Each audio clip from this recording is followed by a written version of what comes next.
اعوذ باللہ من الشیطان الرجیم بسم اللہ الرحمن الرحیم۔ اللہ تبارک و تعالیٰ کے نام سے شروع جو بڑا مہربان اور نہایت رحم کرنے والا ہے۔ ایک دن فرعون اپنے محل کے اندر چین کی نیند سو رہا تھا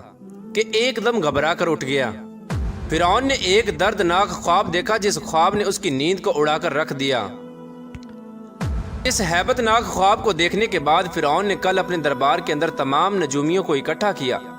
اور اپنے خواب کی تعبیر معلوم کرنے کا کہا۔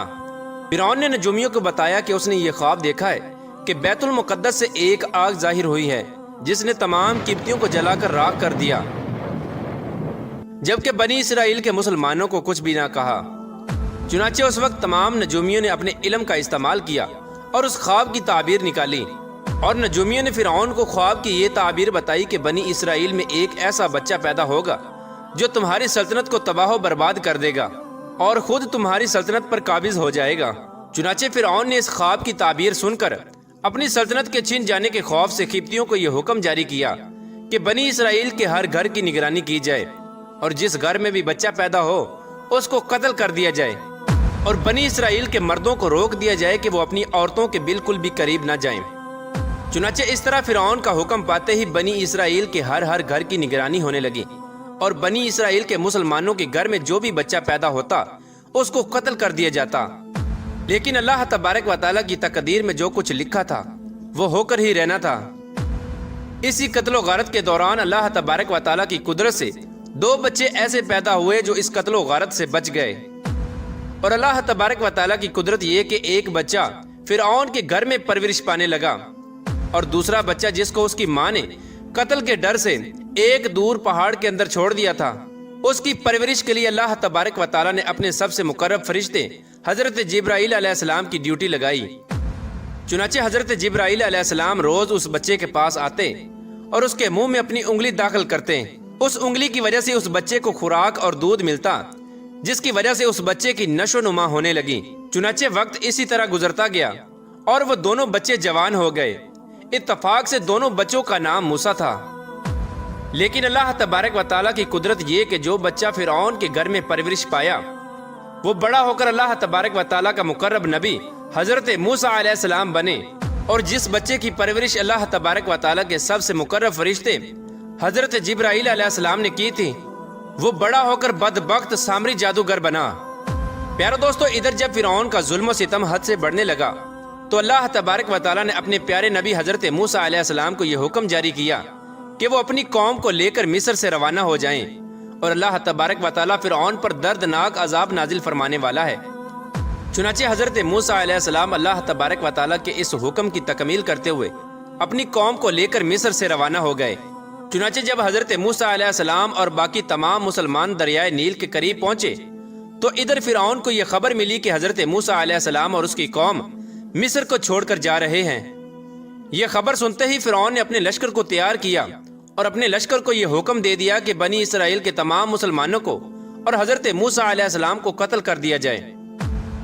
چنانچہ فرعون کا لشکر حضرت موسیٰ علیہ السلام کے لشکر کا تعاقب کرتے ہوئے ان کے پیچھے چل پڑا۔ ادھر جب حضرت موسیٰ علیہ السلام اور بنی اسرائیل کے تمام مسلمان دریائے نیل کے کنارے پہنچ گئے تو حضرت موسیٰ علیہ السلام نے اللہ تبارک و تعالیٰ کی بارگاہ میں دعا کی اور دریائے نیل کے اندر سے رستہ طلب کیا۔ چنانچہ اس وقت اللہ تبارک و تعالیٰ نے حضرت موسیٰ علیہ السلام سے حکم ارشاد فرمایا کہ اپنے عصا مبارک کو دریائے نیل کے کنارے مارو۔ تو اس وقت حضرت موسیٰ علیہ السلام نے اپنے عصا مبارک کو اللہ تبارک و تعالیٰ کے حکم سے دریائے نیل کے کنارے پر مارا،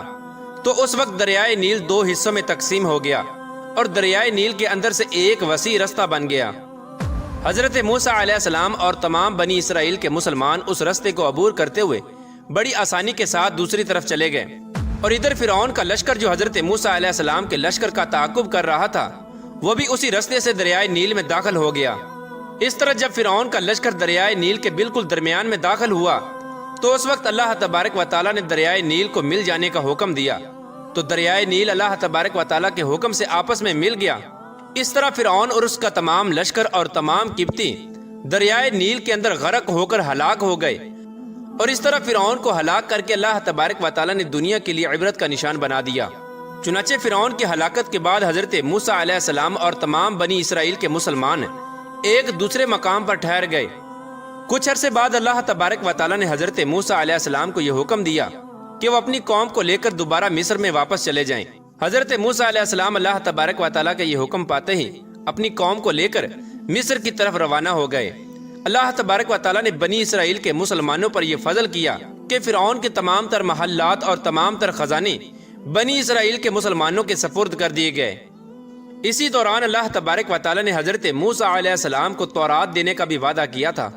اللہ تبارک و تعالیٰ نے حضرت موسیٰ علیہ السلام سے یہ حکم ارشاد فرمایا تھا کہ وہ 30 دن اور 10 دن مزید روزے رکھیں۔ اس کے بعد اللہ تبارک و تعالیٰ حضرت موسیٰ علیہ السلام کو ایک ایسی کتاب دے گا جس کتاب کے اندر اس قوم کے تمام شرعی اصول ہوں گے، جس کے اوپر عمل کر کے یہ قوم اپنی زندگی گزارے گی اور جس کتاب کے اندر اس قوم کی شریعت ہوگی۔ چنانچہ اس وقت حضرت موسیٰ علیہ السلام نے اپنے بھائی حضرت ہارون علیہ السلام کو قوم بنی اسرائیل پر خلیفہ مقرر کیا اور خود اللہ تبارک و تعالیٰ کا یہ حکم پورا کرنے کے لیے کوہ طور پہاڑ پر چلے گئے، اور حضرت موسیٰ علیہ السلام کوہ طور پر جا کر اللہ تبارک و تعالیٰ کی عبادت میں مشغول ہو گئے اور روزے رکھنے لگے۔ چنانچہ حضرت موسیٰ علیہ السلام دن میں روزہ رکھتے اور دن رات اللہ تبارک و تعالیٰ کی عبادت میں مصروف رہتے۔ اس طرح جب حضرت موسیٰ علیہ السلام کوہ طور پر تشریف لے گئے تو ادھر سامری جادوگر کو فساد پھیلانے کا موقع مل گیا، اور موسیٰ سامری نے بنی اسرائیل کے تمام مسلمانوں کو بہکانا شروع کر دیا۔ چنانچہ سامری جادوگر نے بنی اسرائیل کے مسلمانوں کے پاس جتنا بھی سونا تھا وہ تمام سونا اکٹھا کیا اور آگ کے اندر داخل کر دیا۔ اس طرح وہ تمام سونا دیکھتے ہی دیکھتے ایک بچڑے کی صورت اختیار کر گیا۔ سامری جادوگر یہ منظر دیکھ کر بہت خوش ہوا۔ اس نے اس بچڑے کو اٹھایا اور ایک محفوظ مقام پر رکھ دیا، اور سامری جادوگر نے اس بچڑے کے منہ میں وہ مٹی پھونکی جو سامری جادوگر نے حضرت جبرائیل علیہ السلام کے گھوڑے کے پاؤں کے نیچے سے اٹھائی تھی۔ اس طرح جب سامری جادوگر نے اس مٹی کو بچڑے پر پھونکا تو وہ بچڑا بولنے لگا اور اس بچڑے میں جان داخل ہو گئی۔ چنانچہ بنی اسرائیل کے مسلمان یہ منظر دیکھ کر حیران ہو گئے اور اس بچڑے کو اپنا خدا سمجھنے لگے۔ اس وقت سامری جادوگر نے معاذ اللہ بنی اسرائیل کے مسلمانوں کو بہکانا شروع کر دیا، اور بنی اسرائیل کے مسلمانوں سے یہ کہنے لگا کہ حضرت موسیٰ علیہ السلام جس خدا کی تلاش میں گئے ہیں وہ خدا تو ہمارے پاس ہے، اور معاذ اللہ حضرت موسیٰ علیہ السلام وہاں پر ہلاک ہو گئے ہیں۔ چنانچہ سامری جادوگر نے تمام بنی اسرائیل کے مسلمانوں کو اس بچڑے کے سامنے جمع کیا اور اس بچڑے سے پوچھا کہ بتا تو کون ہے؟ تو بچڑے کے اندر سے آواز آئی کہ میں بنی اسرائیل اور موسیٰ کا خدا ہوں۔ چنانچہ یہ منظر دیکھ کر 12,000 بنی اسرائیل کے مسلمانوں کے علاوہ باقی تمام قوم اس بت پرستی اور شرک کے اندر مبتلا ہو گئی، اور اللہ تبارک و تعالیٰ کی وحدانیت کو چھوڑ کر اس بچڑے کی پوجا کرنے لگی اور اس کی عبادت کرنے لگی۔ چنانچہ حضرت ہارون علیہ السلام نے اپنی قوم کو جب اس شرک کے اندر مبتلا دیکھا تو حضرت ہارون علیہ السلام نے اپنی قوم کو اس شرک سے منع کیا۔ حضرت ہارون علیہ السلام نے کہا کہ اللہ تبارک و تعالیٰ ایک ہے، اس کا کوئی شریک نہیں، تم اللہ تبارک و تعالیٰ کو چھوڑ کر اس بچڑے کی عبادت کیوں کرتے ہو؟ اس وقت اس بدبخت قوم نے جو کہ شرک کے اندر مبتلا ہو چکی تھی، انہوں نے حضرت ہارون علیہ السلام کو قتل کرنے کی دھمکی دی۔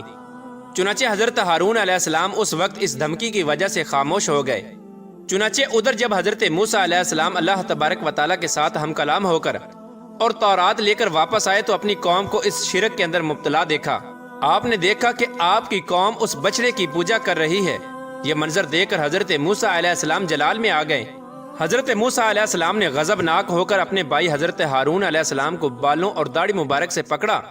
اور آپ کو جھنجھوڑنے لگے، اور حضرت موسیٰ علیہ السلام اپنے بھائی حضرت ہارون علیہ السلام سے پوچھنے لگے کہ آپ نے اس قوم کو بت پرستی سے کیوں نہ روکا، اور یہ قوم بت پرستی کے اندر کس وجہ سے مبتلا ہو گئی، جبکہ میں آپ کو اس قوم پر خلیفہ مقرر کر کے گیا تھا۔ تو اس وقت حضرت ہارون علیہ السلام نے حضرت موسیٰ علیہ السلام کو بتایا کہ اے میرے بھائی، میں نے اس قوم کو بہت روکا، قریب تھا کہ یہ قوم مجھے قتل کر دیتی۔ چنانچہ اس وقت حضرت ہارون علیہ السلام نے حضرت موسیٰ علیہ السلام کو سارا ماجرا سنایا اور اس سارے ماجرے کا ذمہ دار موسیٰ سامری کو ٹھہرایا۔ حضرت ہارون علیہ السلام نے حضرت موسیٰ علیہ السلام کو بتایا کہ آپ کی ساری قوم موسیٰ سامری کی وجہ سے اس شرک کے اندر مبتلا ہوئی ہے، اور یہ تمام لوگ سامری جادوگر کی وجہ سے اس بچڑے کی پوجا کرنے لگے ہیں۔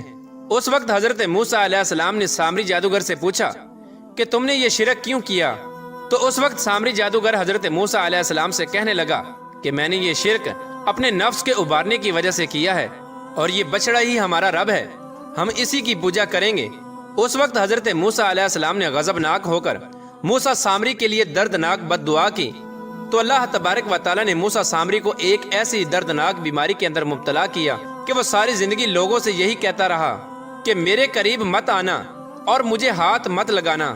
اللہ تبارک و تعالیٰ نے سامری جادوگر کو ایک ایسی دردناک بیماری کے اندر مبتلا کیا تھا